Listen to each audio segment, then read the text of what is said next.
Flat Earth theory. It is one of the most pervasive conspiracy theories out there, and I'm sure we have all met somebody who believes it. It can be especially strange for us in academic circles, since a large part of our worldview revolves around this fact. So what can be done? I mean, it's not like your average Joe could disprove flat Earth, right? Wait, is that intro music?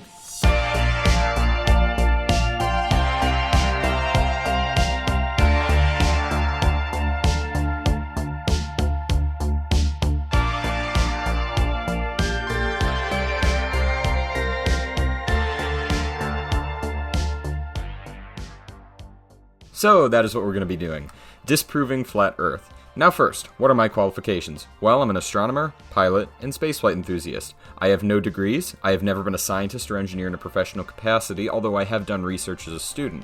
So, I am far from being a professional or an academic, which means if I can do this, so can you. Anyway, on to the video.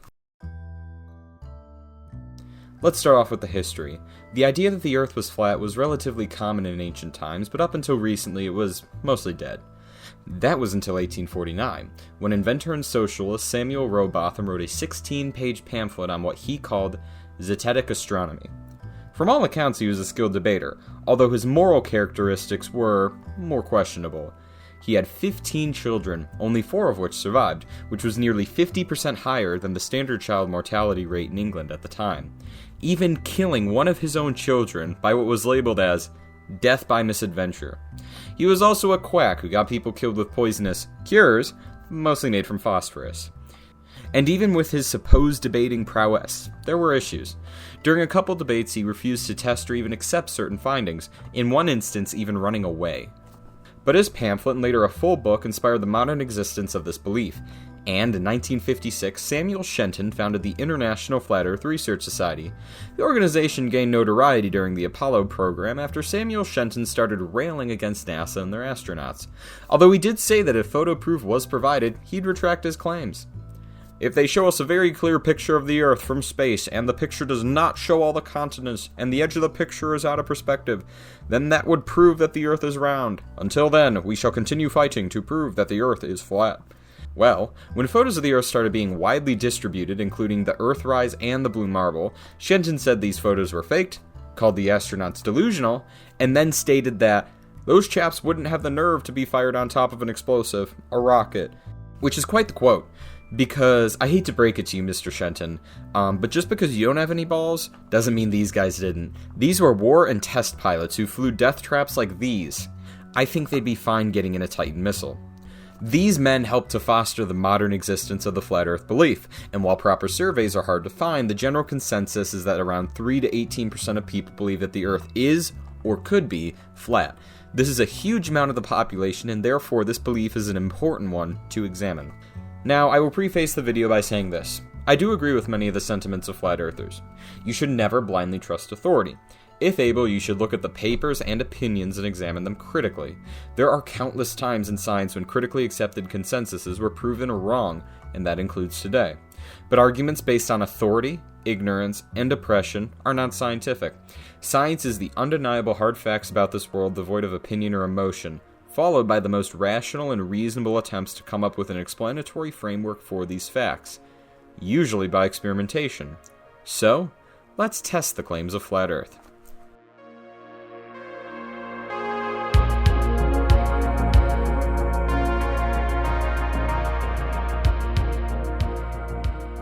I will first define my argument using our good friend, logic. Here's my claim. If the Earth is flat, then we should not see any curvature over a level surface. We can write this as a logical equation. Now this may seem a bit complicated, but I'll break it down in plain English.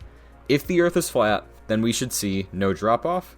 Now on the next line, let's say that we do not see no drop-off. This is what we call a double negation, which means that we do see drop-off. That would mean the Earth would not be flat. Some of you may recognize this as the classic modus tollens, and if we satisfy the condition not D, which is an observation of drop-off, then we show the Earth is not flat, but instead something other than flat. Now, if you wanted to disprove my statement, the best way to do that would be to disagree with my second axiom, that I could conduct an experiment showing curvature. So let's get into that. No material surface could ever be perfectly flat. Even if you remove all topological variation, the wave functions of the atoms themselves would make the surface bumpy. So we'll always have some noise in our data. Now, what do we do when we want to see something but there's too much noise? We get more data. Well, not literally in this case, but in like an abstract sense. You get the point. Anyway, here's a flat surface with some random topological variation. We have an observer here and a laser here. If we have a laser at any point below the max peaks of the topological variation, there's a chance we will not see it, even if the Earth is flat.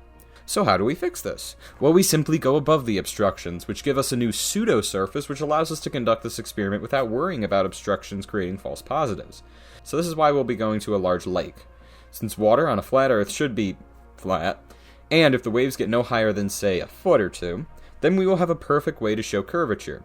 If we have our telescope above the wave height, and our flashlight above the wave height, and we can still see the light, then we have not satisfied not D. But if we do see the light disappear with the previous conditions, then we satisfy not D and prove that the Earth is in fact not flat. Now, side note here, you might be curious as to why I keep saying not flat instead of round. Well, because the logical statement I have created here can only prove that the Earth is globally not flat, which could mean a lot of things. Now, if I wanted to disprove all of these possibilities and just find the truth, we could do that by, say, sending a large machine up very high and looking around. Too bad no one's ever done that before. Now, originally, I thought about doing a laser over water, but then I realized that is quite possibly the dumbest idea I've ever thought of, and since I don't want to be blinding people on the side of the lake, I figured one of these bright LED lights would be better. Now, there are two things we have to worry about. The first is atmospheric distortion, which will cause the light to appear to wobble. Refraction may also be an issue. If the Earth is curved, then differences in pressure will cause a bend in the light's path. However, if we do this over a large enough area, we should still see some drop-off. Now, on the other hand, if the Earth was flat, we would not have to worry about it hitting the ground. So, in our simulated video of the flat Earth, our light should always be visible, while a round Earth would show it disappearing below the surface. So, we will be traveling to Crystal Lake in northern Michigan. This is an exceptionally clear lake that also has the advantage of being shielded from much of Lake Michigan's strong winds. My friend Seabass will be here with my patent-pending technology of light on a stick, while I will be here with my telescope looking over the lake. He will raise it up and down, and if the Earth is round, we will see it go below the horizon. If not, we should see it for all or most of the time. So, ladies and gentlemen, I would like to present to the academic community today new and stunning evidence about the true nature of Earth's shape. Fair warning, the results may disturb you.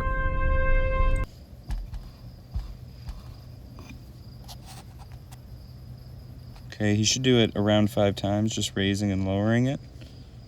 Okay, so that'd be lower. And he's probably lowering it to the ground level.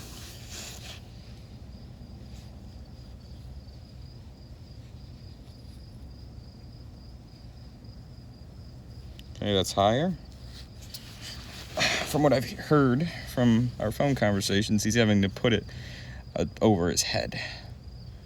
Like lift his arms, not placed on the ground, so probably should have made it a bit taller, but is what it is.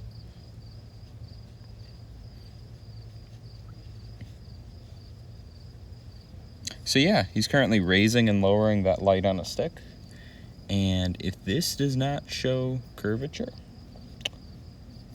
I don't know what was, because it's 6 kilometers.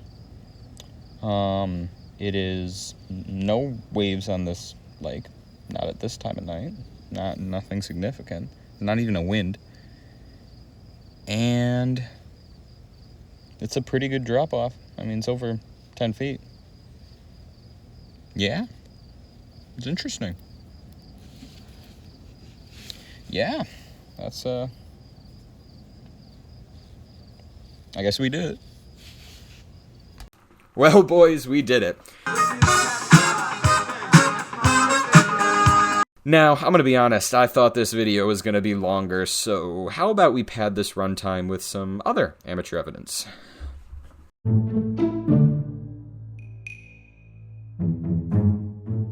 I went to see the 2024 solar eclipse in southern Illinois, and I looked through my telescope and saw this. Now, this is an image I took that day, and it actually looks worse than what I saw with my eyes, But nonetheless, this happened. Our objective scientific data is that the moon appears to go in front of and block out the sun. This is what is absolutely certain. It is a fact that this is what appears to happen. Now, round Earth theory says that is because the moon goes in front of and physically blocks out the sun's light, while a flat Earth framework working off the idea of projections would have to claim that this is a projection that just really looks like an eclipse of the sun, but is actually just a projection that looks exactly like what a round Earth theory would predict. I will let you decide which is more plausible.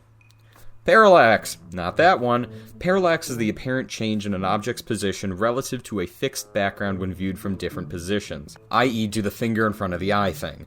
You can see this in stars during different times of the year, but also of the moon depending on where you are on Earth, which is very easily verifiable with 2 telescopes and an internet connection.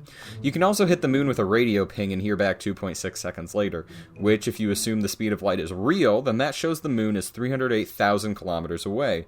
You can also ping and even image asteroids from the ground. Speaking of asteroids, asteroid occultations. You literally have people sit in a grid and image a star, and when an asteroid comes in front of that star, it will block the light momentarily, and depending on how you do that, you can actually tell the shape of the asteroids, all using round Earth math. And finally, if all of this is not enough, you can watch large satellites like the ISS or Starlink with the naked eye, and image satellites like the ISS or even spy satellites, and the math that assumes a spherical Earth works really, really well in predicting where they'll be.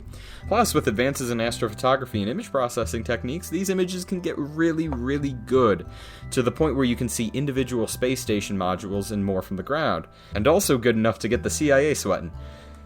But wait, there's more. Getting a bit more technical, there was no way at the time of the Apollo program we had the VFX technology to fake the moon landing. People always complain about low quality footage, but we actually have a lot of good 16mm film scans and thousands of very high resolution 70mm photographs of every angle of every moon landing site, with a ridiculous 12K digital resolution equivalence, depending on the film stock and speed, of course. The only way you could have faked this was with a massive vacuum chamber set with the astronauts on cables, but we did not have the technology to convincingly create a mat to remove these cables without substantially increasing the grain and lowering the film quality, which is something we don't see. So, this is in fact real. Science is not some impossibly advanced thing that you have to go to school to learn. Nearly all of what I have learned academically, I have learned myself, not at university. I am astonished by people who choose to believe in technical conspiracy theories like flat Earth, chemtrails, or technology suppression, not because they're out of the box. There's a lot of out-of-the-box ideas in science, but because they are so easy to disprove that it boggles the mind to think that people can believe it. Here, I'll show you how easy it is. Already disproved it. Good luck keeping everyone in the airline industry quiet, especially the pilots. Fun fact, they don't teach you how to use the chemtrail button in flight school. We are not putting any hazardous or toxic chemicals in the fuel besides the fuel itself and a little bit of lead. See, scientists usually don't stop doing science because you told them to. They're actually kind of notorious for doing that. And good fucking luck trying to keep a room of academics quiet. For more information, please reference the entire Manhattan Project. See, I made this video for fun. I did not make it because I believe I can change the opinions of flat earthers. I know I can't. I believe the earth is round because there's mountains upon mountains of evidence for it. And I would like to ask flat earthers if their beliefs are based on the same standard of evidence as mine. For everyone else watching, science is not some far-off, impossibly difficult pursuit. You can learn all of it yourself. You can read the textbooks, read the papers, and think about these ideas critically. Science is right here all around us, and you just have to choose to explore it. I'm DST Studios, and thank you for watching.